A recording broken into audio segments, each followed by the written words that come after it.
perspective on it? So, yeah, they were mostly vulnerable young people. It was a project set up, funded by the local council, by the Children's Services. At the time, there was quite a bit of money available before the recession, and the Wildlife Trust wanted to, well, the education is key, isn't it, in conservation? It is really important. You can't just go ahead and make those conservation decisions if people don't understand what you're doing and they're not behind you and not involved. So, yeah, that aspect of it was really important to the Wildlife Trust, and it still is.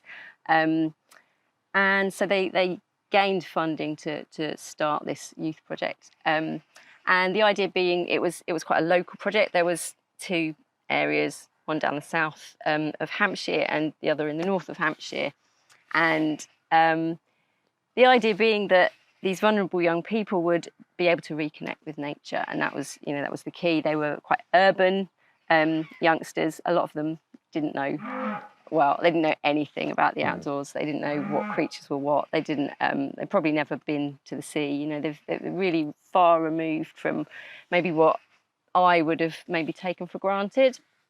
So, the idea was to get them out doing conservation tasks, day-to-day practical things, and it was, in my opinion, a total success. I think to have that experience of reconnecting with nature does something to people, and it certainly, as you say, it did something to those young people from whatever backgrounds they came from.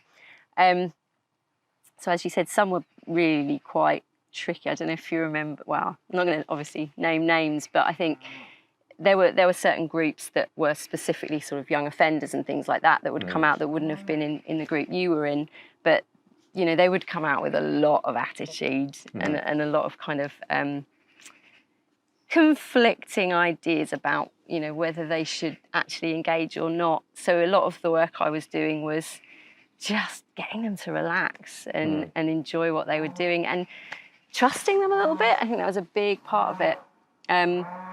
Giving them tools which were considered, maybe a little bit dangerous to put in the hands of young people that were a bit, out of control at times. And giving them that responsibility, really, to go and do things like scrub cutting and chopping down a tree and having a fire. And that's what I love.